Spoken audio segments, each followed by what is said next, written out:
En el estudio de hoy, amigo oyente, vamos a considerar el Salmo 34. Vamos a avanzar un poco más rápido de lo que lo hemos estado haciendo, porque si no lo hacemos así, entonces vamos a pasar demasiado tiempo en este libro de los Salmos.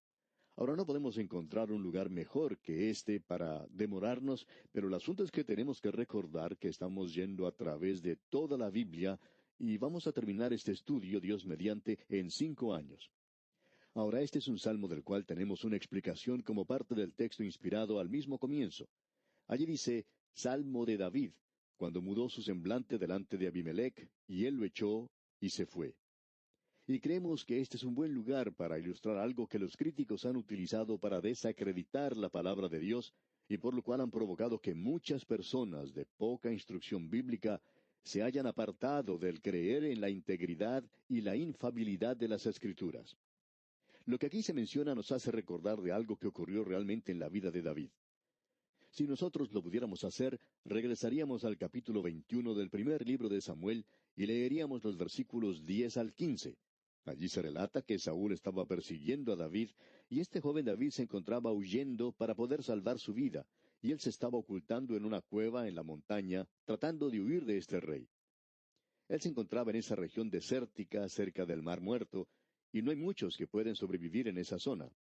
Si usted puede visitar ese lugar, se dará cuenta que ese no es un lugar para que uno ande por allí por sí solo. David sabía eso, y él pudo sobrevivir en ese lugar desértico. Él fue capaz de ocultarse de Saúl. David se cansó mucho de este tipo de vida y su fe se hizo muy débil y muy tenue, y finalmente pensó, bueno, yo voy a ser destruido. Y entonces se dirigió a la tierra de los filisteos, él penetró en esa zona hacia el oeste.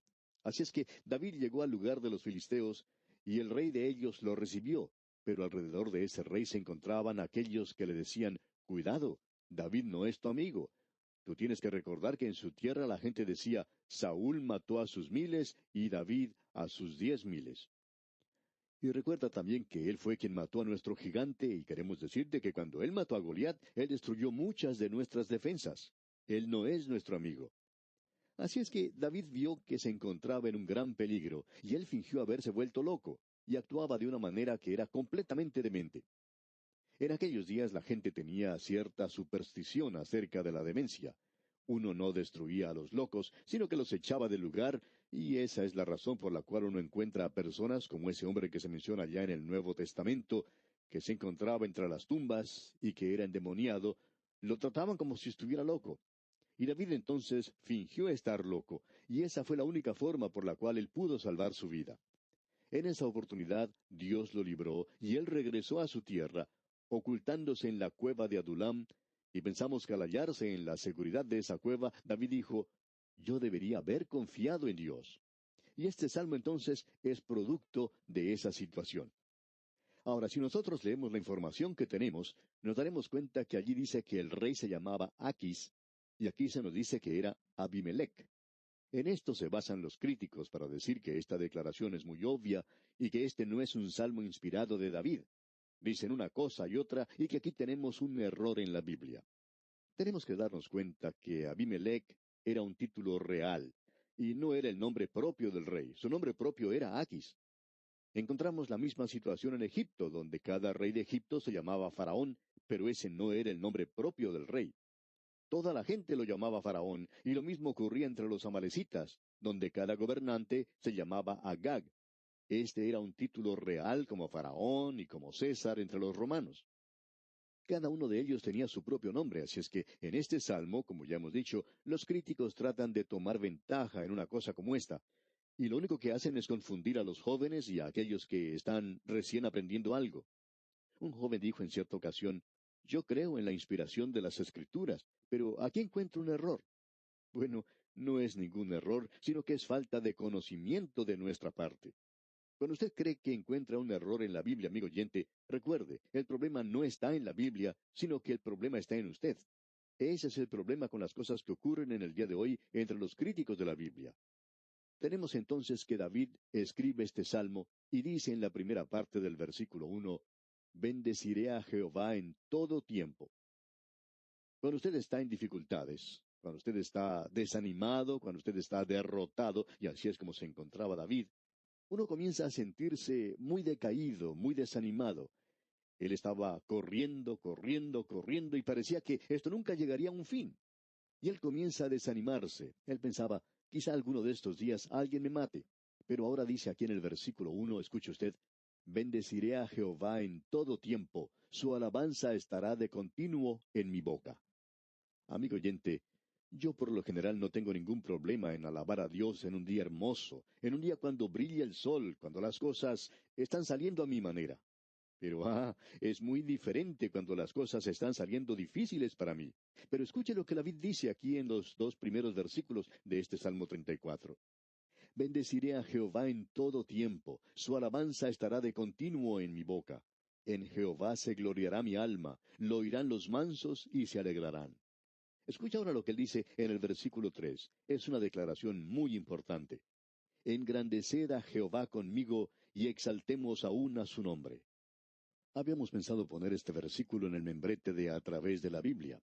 Nos gusta que usted se una a nosotros en exaltar el nombre del Señor, porque encontraremos en uno de los salmos que la palabra de Dios y el nombre de Dios son casi lo mismo. Los dos son importantes. Nosotros queremos esparcir la palabra de Dios porque engrandece al Señor. A mí me gusta decir con el salmista aquí en el versículo 3, engrandeced a Jehová conmigo y exaltemos aún a su nombre, esparciendo la palabra de Dios en el presente.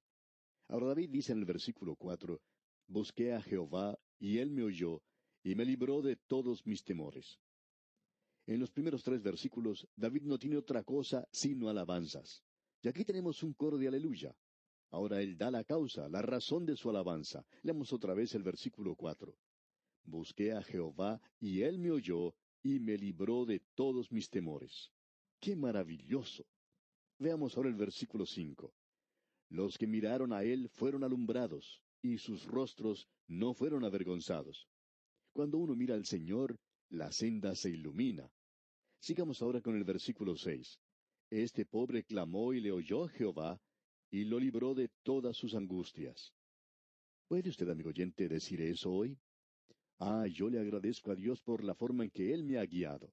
Y estoy seguro que usted también lo puede hacer, amigo oyente. Ahora el versículo 7 dice, el ángel de Jehová acampa alrededor de los que le temen y los defiende. Esa es la primera mención que tenemos de los ángeles del Señor. Y hablando francamente, habrá solamente una vez en la que el ángel del Señor será mencionado, sin entrar en mucho detalle el día de hoy, porque ya hablamos de esto en el libro de Josué. El ángel del Señor es Cristo mismo antes de su encarnación. Usted no ve al ángel del Señor cuando llega al Nuevo Testamento porque Él ya ha sido hecho hombre y ya no es un ángel, Él es un hombre. Y cuando Él apareció en el Antiguo Testamento, creemos que Él era el Señor Jesucristo. Pues bien, Él dice aquí en el versículo 7, el ángel de Jehová acampa alrededor de los que le temen y los defiende. Y el Señor Jesucristo dijo, nunca te abandonaré ni te dejaré. He aquí estoy con vosotros siempre hasta el fin de los siglos. Escuchemos ahora su invitación. David dice, si usted no cree que esto es verdad, entonces el versículo 8 dice, gustad y ved que es bueno Jehová. Dichoso el hombre que confía en él. Feliz el hombre. No hay nada igual al confiar en el Señor, y esta es una invitación. Ahora David había estado en esa cueva, y él era un hombre a quien le gustaba hacer cosas al aire libre. Era un hombre que estaba acostumbrado a lo áspero, y él había visto esto.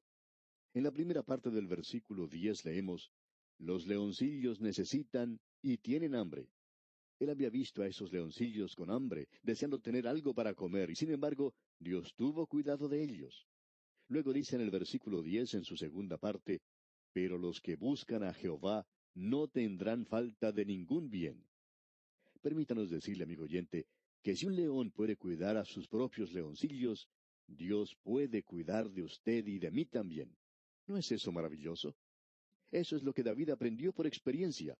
Yo estoy tan cansado del cristianismo de hoy que es solo bueno para el servicio del domingo por la mañana, el cantar la doxología, y con eso se termina para muchas personas en la actualidad. El autor de estos estudios bíblicos, el doctor J. Vernon McGee, refiere que le agradó en gran manera leer lo que cierto hombre de la ciudad de San Francisco, en California, describió en cierta ocasión. Fue una de las cosas más lindas, decía él, que alguien le pudiera haber dicho. Este señor escribió, usted no parece estar hablando detrás de una ventana de vidrio de color. Bien, decía el doctor Magui, gracias a Dios por eso. Debo decir que no hay nada malo en hablar desde un lugar así, pero espero que no haya parecido que procediera de un lugar así. A mí me gustaba hacerlo como si procediera de un lugar común, del mercado, del colegio, del taller, de la oficina. Ahora este hombre David dice, he hallado que esto es cierto, lo he experimentado yo mismo. Ahora, gustad y ved que es bueno Jehová. Y pasando ahora al versículo 13 de este Salmo 34, leemos, guarda tu lengua del mal y tus labios de hablar engaño. ¿Cómo necesito aprender eso yo, amigo oyente? Quizás usted también lo necesite. Bueno, ahora es mejor que sigamos adelante. Leamos el versículo 15 ahora. Los ojos de Jehová están sobre los justos y atentos sus oídos al clamor de ellos.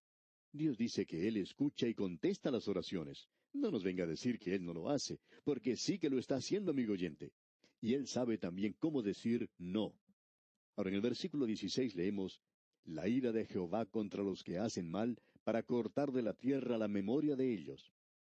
No tenemos tiempo para entrar en detalle en este día. Hay demasiado sentimentalismo hoy en alabar a un pecador bajo y vil que ha abandonado a su esposa e hijo y quien luego, después de vivir en el pecado, de haber cometido toda clase de crímenes, robos, asesinatos y todo lo demás, regresa a su hogar. Allí encuentra que su pequeño hijo está muy enfermo, y este hombre se hinca de rodillas al lado de la cama y hace una oración. Y cuando él hace eso, uno puede escuchar los lloriqueos de la audiencia, porque la gente llora cuando ve algo así. Pero, amigo oyente, eso nos hace dar vueltas al estómago. ¿Y sabe por qué? Dios dice, yo no escucho la oración de un hombre así. Usted no tiene ningún derecho, mi amigo, de ir ante Dios y pedirle ninguna otra cosa, sino una sola. Tiene que decirle, Señor, sálvame. Y usted no tiene ni siquiera que pedirle perdón. No es necesario que usted le pida eso. Él tiene perdón en abundancia para usted. Todo lo que usted tiene que hacer es confiar en Cristo y Él automáticamente le perdonará. Lo que Él en realidad está diciendo es lo siguiente. Cree en el Señor Jesucristo y serás salvo. Esto es maravilloso, podemos decir de paso. Permítanos ahora destacar una o dos declaraciones más en este salmo. En el versículo 18 podemos leer, cercano está Jehová a los quebrantados de corazón y salva a los contritos de espíritu. O sea, aquel que está dispuesto a tomar un lugar de humildad y se acerca como pecador a Él y confía en Él. No como ese pecador vil que se arrodilló y oraba por su hijito enfermo. Si él acepta a Cristo y reconoce su pecado, y si recibe a Jesucristo, entonces Dios lo escuchará. Ahora usted no está libre de dificultades, no interesa quién sea usted. Escuche lo que dice aquí el versículo 19.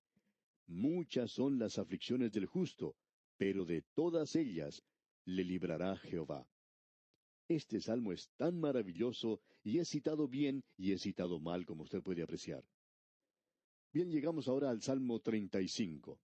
Tenemos aquí un salmo que escribió David y él lo hizo durante los días de su persecución por parte del rey Saúl. Este acompaña al salmo anterior y también se puede colocar junto a este esa porción del primer libro de Samuel capítulo 24. Aquí tenemos una apelación poderosa a un Dios justo para que ejecute juicio sobre los enemigos de Dios y de los que persiguen a su pueblo justo. Hay aquellos que gustan decir, bien, esta no es la clase de oración que debería estar en los labios de un creyente. Y el Señor Jesucristo nunca habló de esa manera. Él en cierta ocasión mencionó una parábola acerca de una viuda que fue ante el juez y le dijo, hazme justicia de mi adversario. Ese juez se demoró mucho en hacerlo, pero finalmente lo hizo. El Señor Jesucristo dijo, ¿ustedes creen que Dios se tardará en responderles que no tiene corazón como este juez? No, Dios tiene gracia, es maravilloso. Y luego el apóstol Pablo nos dice, no os venguéis vosotros mismos, poned todas las cosas en las manos del Señor. Mía es la venganza, dice el Señor, yo pagaré. Usted y yo, amigo oyente, no tenemos que tomar venganza en la actualidad. Tenemos que poner estas cosas en las manos de Dios. Eso es algo de lo que Él se ocupa. Y amigo oyente, Él va a hacer las cosas mucho mejor de lo que usted o yo pudiéramos hacerlas. Hablando honradamente, debo decir que yo he entregado a varias personas al Señor en situaciones así. Ahora, si yo lo hubiera hecho a mi manera, pues le hubiera dado un buen golpe en la nariz, eso lo digo honradamente. Pero el Señor me dice, no lo vayas a golpear en la nariz, porque entonces tú estarás haciendo mal. Tú debes confiar en mí. Mía es la venganza, yo pagaré, dice el Señor. Simplemente debemos poner esto en las manos del Señor. Y yo creo que el Señor lo castigará.